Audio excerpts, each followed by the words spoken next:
Yeah, I'm not doing that one video. I can't. Well, I could. Tried it. I'm like, yeah, I'm gonna just watch this bitch by my dolo. But, these right here. Two seasons. Really 2 videos I'm just interested in. Art just had his first game and he got exposed. Simply put. Not really though. Not really, but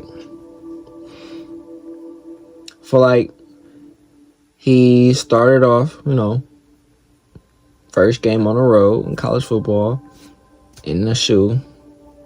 They first game coming off a fucking championship. Niggas not even saying that. They off a championship. They off a way high, And they yeah, when we get to play Arch Manning, who's on his first, we about to show out. Nigga, and this Lee Corso last game started out. Buckeye Nation picking, you already know he picking Buckeye right now. Yeah, damn. I don't know what's going on. Damn. We can't just look. Damn.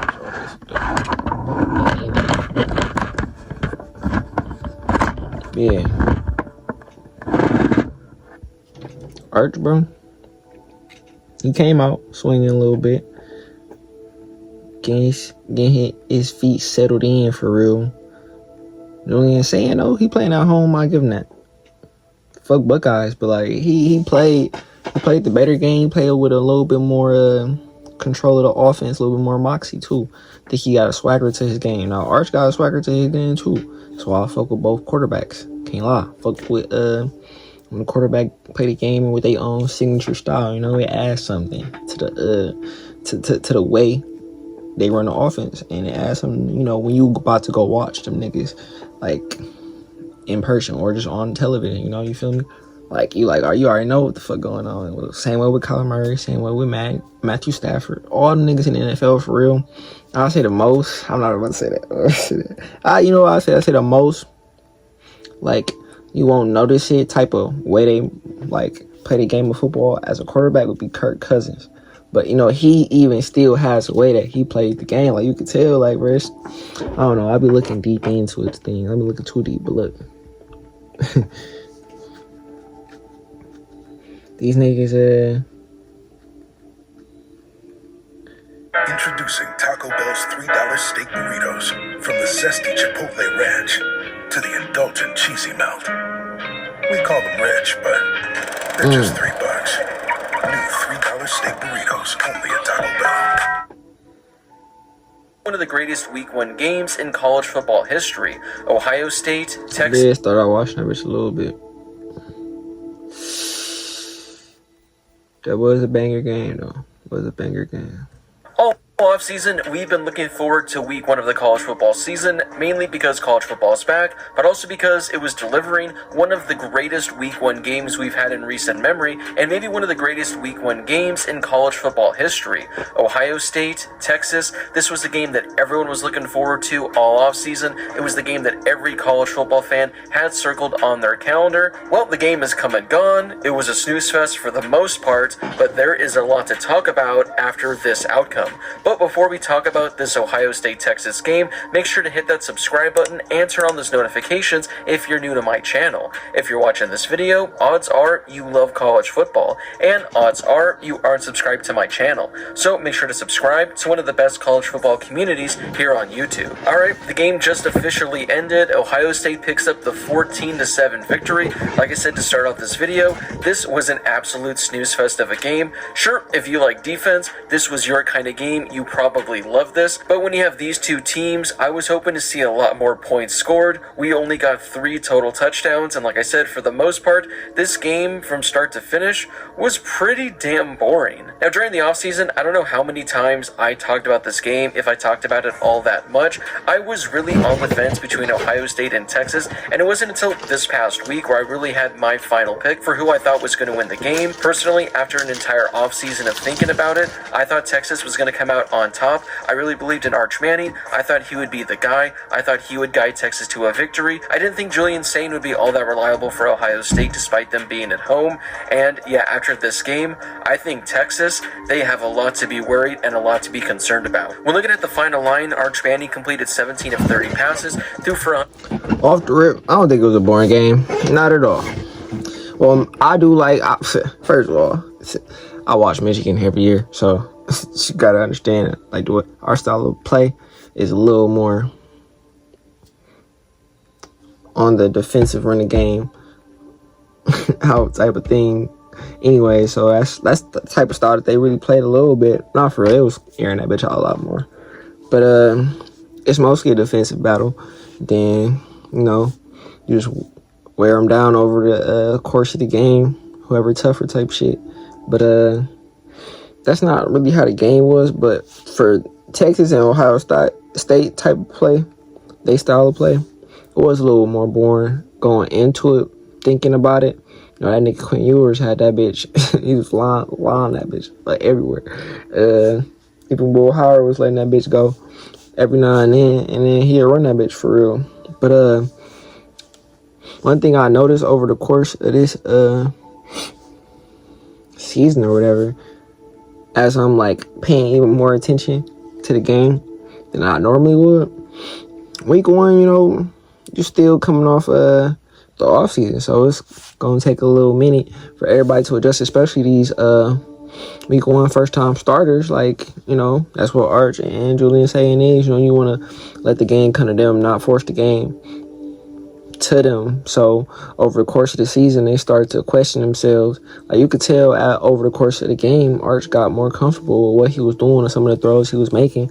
He went from making inaccurate throws to setting his feet and making accurate throws. So making some throws the wide receiver would have to make, a good catch. I'm not gonna lie. Over the course of the motherfucking game, he was a little inaccurate. You gonna have to talk to that nigga over film with that shit. But Julian saying he balled out like, I thought he was. I'm sick about it, but hey, nigga, I'm like, happy for him, but sick about that shit. Yeah, hope he don't ball out week 14, week 15. Week 14, week 15, all the way to the end of the season type. But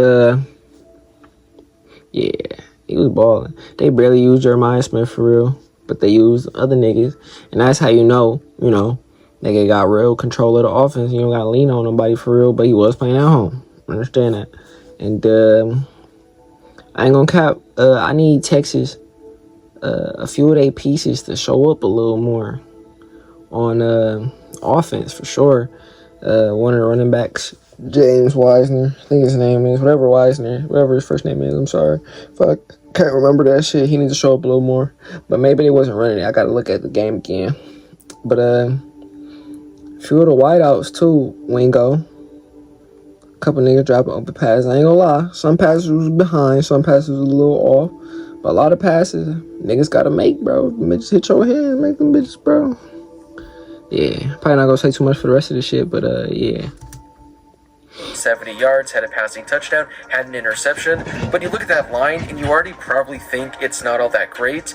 His line should have been a whole lot worse than what it actually finished as. This has to be one of the most disappointing performances I can remember from a college football quarterback. Entering the season, this guy was the betting Heisman favorite. Texas was ranked number 1 in the country. We've been waiting years to see what this guy could do when given the opportunity. Now, we've seen him in glimpses over the last couple of years, but to finally be the guy, to finally be the starter for Texas, to go on the road and play the defending national champions, what was he going to have in store? And to say that he laid an egg, that's an understatement, because like I said, this is one of the worst performances I can remember given all of the circumstances. Now, I will say major credit to Ohio State and their defense. This defense looks legit. This defense looks like they're going to be the best defense in all of college football this season. I'm not sure how other quarterbacks would have fared going against this defense, but again, given the expectations, given all the hype surrounding this this performance.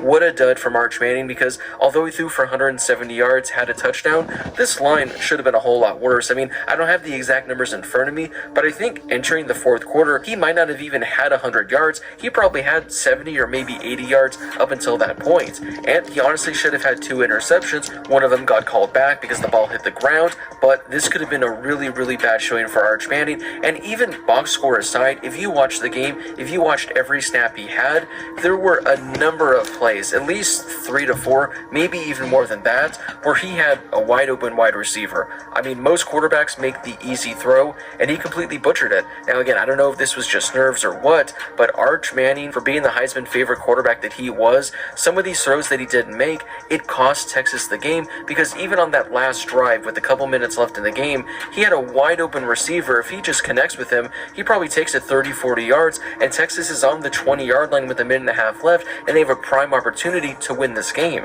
Instead, it was a bad throw, and it cost Texas in the end. Now, obviously, after one game, you can't just say that Arch Manning's going to be a bust. He's terrible. Texas is cooked. But again, based on this performance, what we saw today, I'm not as encouraged as I was with Texas as I was 3 hours ago. I thought Arch Manning was going to be the guy. I thought Texas deserved to be the #1 team in all of college football.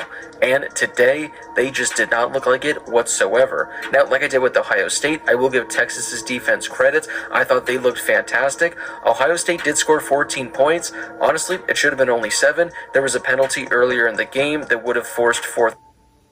This game gives us everything. Triumph, heartbreak, hope. Because no matter what the rankings say, you got a chance come Saturday. Play that game more and down for more. Ohio State, they would have punted. Instead, Texas let them continue the drive, and Ohio State scored a touchdown. So Texas's defense, they're legit as well. They played the part. They're probably going to be one of the better defenses in all of college football. So that is going to save them. That is going to be a reason why they probably stay ranked inside the top 5 or so. But this offense is definitely concerning. Arch Manning aside, their playmakers looked pretty terrible as well. I know Texas, they lost a number of offensive pieces to the NFL draft, but I don't think we realized how big of an impact that's going to have on this offense, because although Arch Manning looked really terrible, he looked really bad, he couldn't get anything going, his playmakers, they weren't necessarily doing anything to help him either. Sure, there were some passes that might not have been easy catches, but a lot of these guys should have probably made those catches to at least help their quarterback out. I mean, this was an offense that just looked pretty bad. The next time they play a really good opponent, are you going to really have that much stock in this team to have enough offense to take down whoever they play? I'm just really disappointed because, like I said, this was such a highly anticipated matchup. The #1 team in the country with a guy like Arch Manning going on the road to take on the defending national champions in Ohio State, and the fact that for the most part it was a dud of a game, I'm just really bummed about that. Now, I guess at least in the final minutes it got a little bit interesting, it was a little bit exciting, there was a lot of drama there, but for the most part, through the first 90-95% of this game, yeah, it was just an absolute snooze fest. So moving forward, looking at these two teams for the rest of the season, Ohio State, I wasn't as high on them entering this year. Julian Sayin, he did look okay today. I didn't think he looked all that great. I do have my questions with him, and that's why I wasn't as high on Ohio State as other people were. The running game also wasn't all that encouraging as well. I mean, they averaged only 2 yards a carry. They were getting nothing going, but Ohio State, this is a massive win. They definitely are a legitimate team, mainly because of this defense. I mean, Jeremiah Smith had only 40 receiving yards, and Ohio State won by 7. So once this offense gets clicking, I think this is going to be a really good team. And like I said with Texas, I think they have a lot to worry about. Now for the Longhorns, luckily for them, the next month, they play a bunch of cupcakes. They play San Jose State, UTEP, Sam Houston. They're going to have 3 games to recoup. They're going to have 3 games to figure things out, get the offense going. They're going to go 3-0 over those next couple of weeks. But then at the end of the month, when they finally play some SEC opponents, that's when we're going to get our next test with this Texas team. How is Arch Manning going to do against SEC opponents? How is he going to do against other really good defenses? And if he struggles against Florida, if he struggles against Oklahoma, then yeah, it's going to be a long season for Texas. And I don't know if they're going to be national championship contenders. Obviously, after the first week, you can't say they're done. They're not going to be in the national championship title game whatsoever. They're not going to make the college football playoff. But again, once SEC play begins, that's going to be the test. Because if he struggles, if Texas doesn't look all that great, yeah, it's going to be a long season for them. I don't think they're going to be a playoff caliber team. And the tough part for Texas is their schedule is extremely difficult. As of right now, they have 4 ranked opponents the rest of the way, with a couple of others that might be ranked as well. So, yeah, yeah, those are my takeaways after this game. Again, very, very disappointed in Texas, very disappointed in Arch Manning. He should not even sniff the Heisman conversation until he completely proves he's worthy of being one of those caliber quarterbacks. And for Ohio State, again, this defense really impressed me. This is the best defense in all of college football. Julian Sayin wasn't all that encouraged. Again, I didn't think he looked all that great. He had one great throw that was a touchdown pass, but for the most part, I thought he was kind of underwhelming. And honestly, if Texas wins this game, all the credit's going to be going to Arch Manning, and Julian Sayin would probably be getting a lot of this as well. So wasn't that all encouraged with him, wasn't all that encouraged with Ohio State's offense. But again, it's only week one. This was the game of the year that everyone had circled on their map. I thought it disappointed, but again, college football is officially back. There's a lot of games that need to be played. We're going to have a couple more months of some great college football. So those are my thoughts on today's game. Whatever your thoughts are on the Texas-Ohio State game, let me know in the comment section down below. Were you disappointed in Texas? Were you impressed with Ohio State? Whatever your thoughts were on these two teams, and whatever you think the season-long outlook looks for these two programs, if you think they're going to be playoff caliber teams, if you think they're going to be national championship caliber teams, whatever your thoughts are, let me know in the comment section down below. But before you leave, don't forget to hit that subscribe button and turn on those notifications if you're new to my channel, with the college football season officially. So I don't really agree with the fact that it was a poor showing from Sayin, a little bit of a poor showing from Arch. I think Sayin showed a lot of the good qualities that a good quarterback should be shown in his first start ever, especially as a redshirt freshman. Arch, I'm not willing to give him as much leeway as Sayin because he's been in the system a lot longer, and he's been on the field a couple more times. So yeah, that's really what it was for me. And he didn't get the dub, so yeah. But I think they both gonna end up being top 10 quarterbacks by the time the season over. One more video before we get up out of this bitch, though. You already know, though. I already watched a little bit of this shit. We gotta watch. Gotta rewind this hoe. That was by Harris Highlights, by the way. Popeye's wings got better. Now available in spicy and mild, sauced and dry rub, bone in and boneless. Michigan fan. It was called Texas is in some serious trouble. They gonna be alright. They playoff team, if you ask me. The Bryce Underwood era arrives for Michigan Wolverine football versus New Mexico on 3. Alright, know. Link gonna be down there for both of these videos. I was gonna say something else, why I sound like that. Hey, don't judge, I won't judge. Hey, but listen, I ain't gonna say too much about this shit. Most of this shit he gonna say. We just here, reacting to the shit. Hey, but glad the BU era here. So all we ever can be. OBU.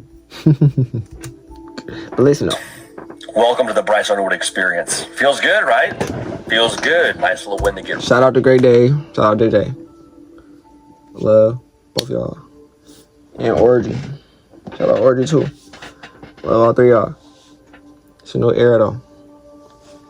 Don't really matter. You gotta stay in the present.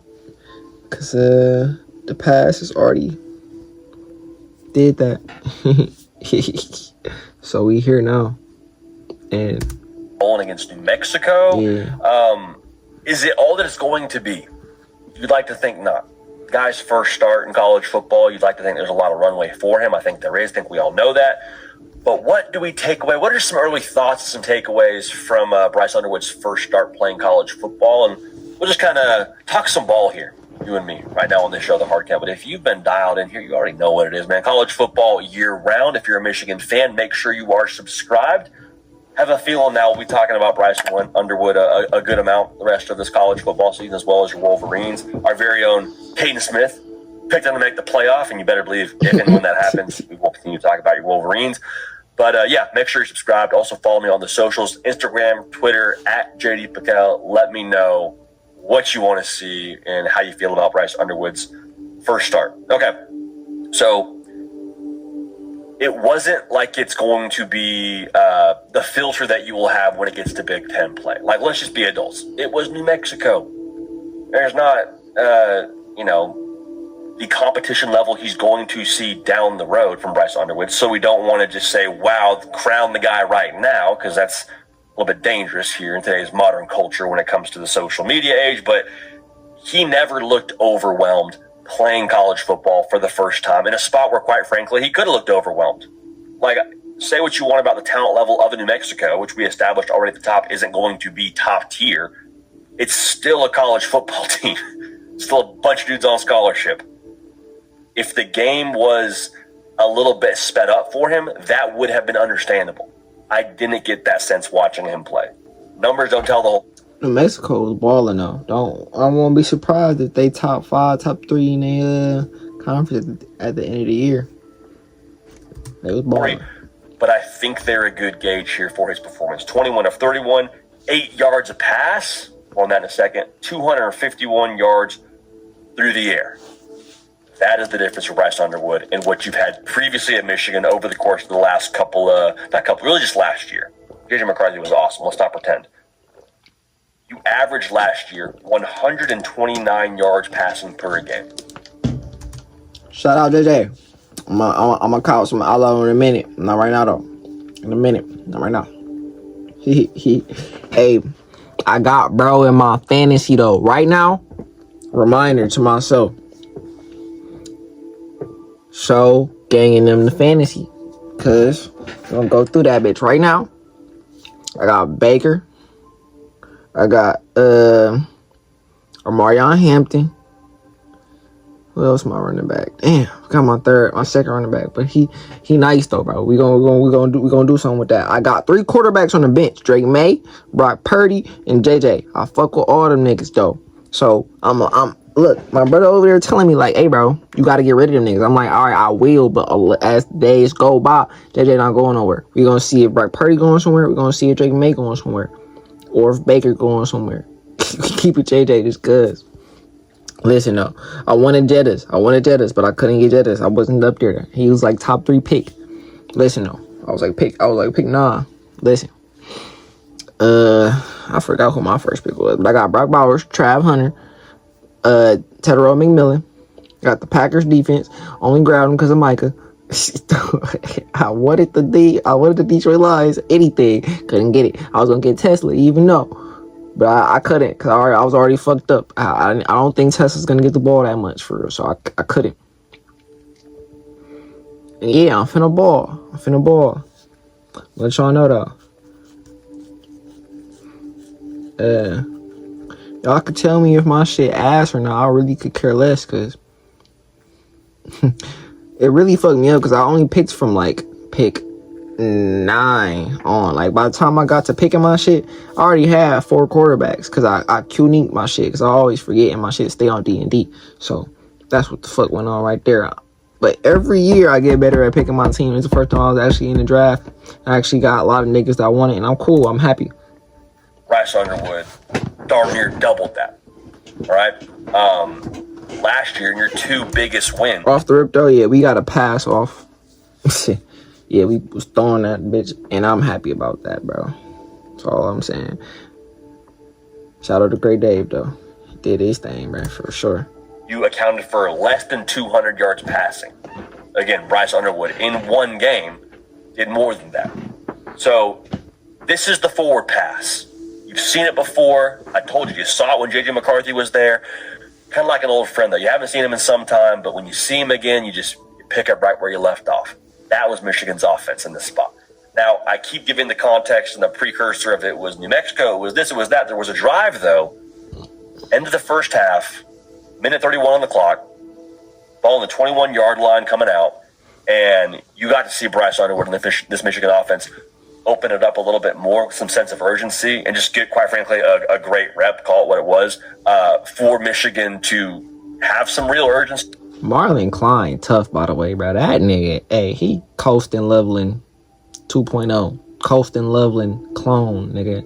Marlon Klein is balling. And I think he could keep balling. And who else was doing good? Metcalf do his thing on that bit.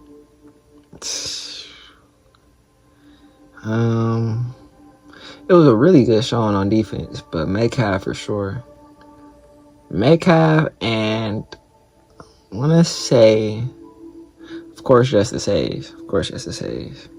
Oh, Samaj Morgan, bro. That nigga, hey, bro. Like, bro, style of play, man. And glad we got some more perimeter players on the field to help bro out. You know, get them packages looking different every now and then. That's what it takes in football in the Big 2025. On defense, though, like I said, I saw was a whole lot of I forgot bro name. Ernest Hussman, no. Whatever, how you pronounce this nigga name. Yeah, he was doing his thing. Yeah, that's what I remember from that game. Oh, Metcalf, yeah. That's probably a game who got the most that I saw out week 1. In number 1, forgot my name, Barham. An end of half scenario against a lower stakes opponent, he was out there just target practice, man. I mean, just all the different throws. That was the thing to me. Like, it felt like a buffet just watching this dude ball. Oh, cool. We got a touch pass. Awesome. We're going to drop it in the bucket to a tight end. Oh, we got this one ball, just a line drive in a window of sorts. Not the tightest window, but a window nonetheless. Like, we got some real different pitches we could throw. There's different speeds you can put on the football. This is not just a dude who's got a rocket for an arm and throws it as hard as he possibly can every single snap. No knock on Joe Milton. Like, this dude can legitimately put some touch on the football.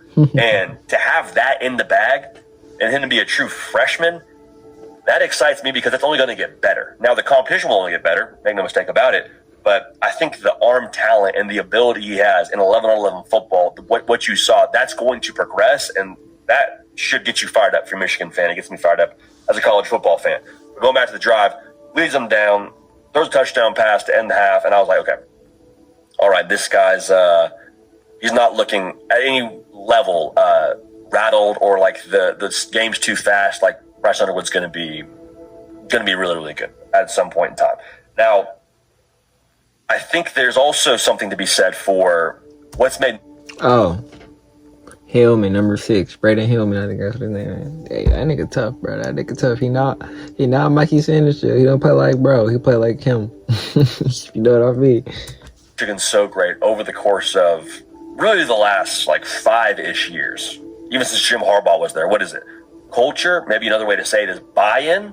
Okay, like you think about J.J. McCarthy, we got to run it double-digit times in a row against Penn State to get a win, and it kind of, if you remember correctly, kind of torpedoes his Heisman candidacy. Cool, let's get a win. I don't care.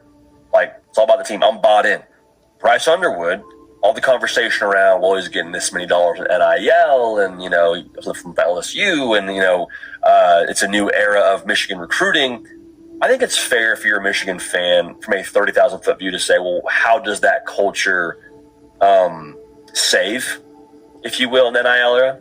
How does it save when maybe there's a little bit more coming these kids' way on the recruiting side of things, when we're a program that's really prided ourselves on doing more with less and getting good raw ingredients and getting great players. Now we're getting better raw ingredients.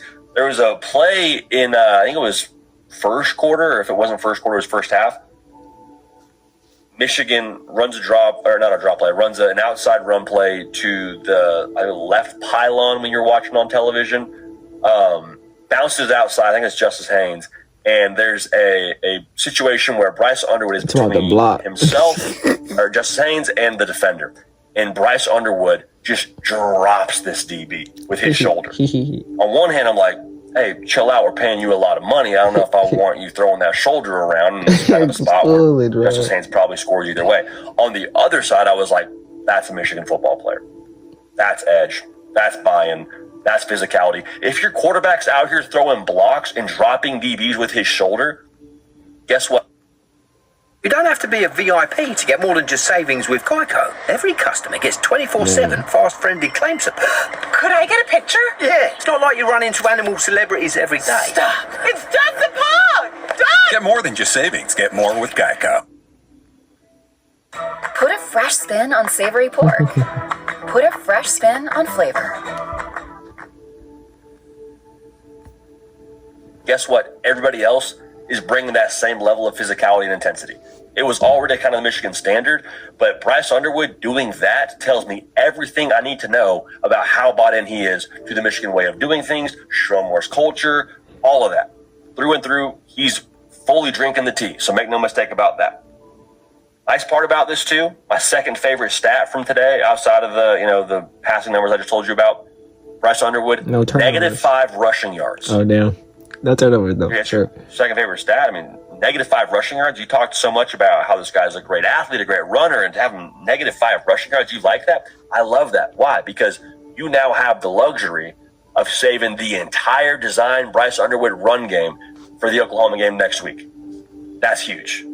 I mean, Michigan, I'm sure, will have some stuff that Oklahoma tries to prep for based on Chip Lindsey's previous stops, but at the end of the day, when Bryce Underwood runs Q power, it's going to look very different than any other player that's ever run Q power for Chip Lindsey, or when he's coming off the read option. Like there's no way to know exactly what it's going to be. And guess what? It's not on film. It's not. So Oklahoma now will have to guess at it. And if you're guessing during game week, guess what? Advantage the team that you're trying to guess for, with the quarterback that's freakishly large, freakishly athletic, and has a bazooka for an arm and can also tuck in and run. So that Drip check. 2 block M's right here, dog. Slide. Contra. Off the wristband. Get the wristband right in the games, man. Get it right. element of surprise, advantage Michigan, and I can't wait for that game. That's going to be a lot of fun. If you want our full preview, prediction, and breakdown for that game, that's coming this week on the show. So make sure you're subscribed to do predictions on Tuesday. This week. Man, college football's back. New era is here for Michigan football with Bryce Underwood now running the show at quarterback. And, man, fun times. Fun to see. Appreciate y'all making this show what it is. Usually in the studio. Right now we're on the road, though, in a Miami hotel room. Everything you see here set up by our very own Caden Smith. Love y'all. I'm wondering why I'm getting not in the stool. I'm finna get in the stool. Can't help it. I should be in the stool right now, bro. I told myself I was gonna get these out. Got a few more things. I ain't gonna cap, bro. I gotta get this one out, bro. I'm gonna try to do 2 with this one.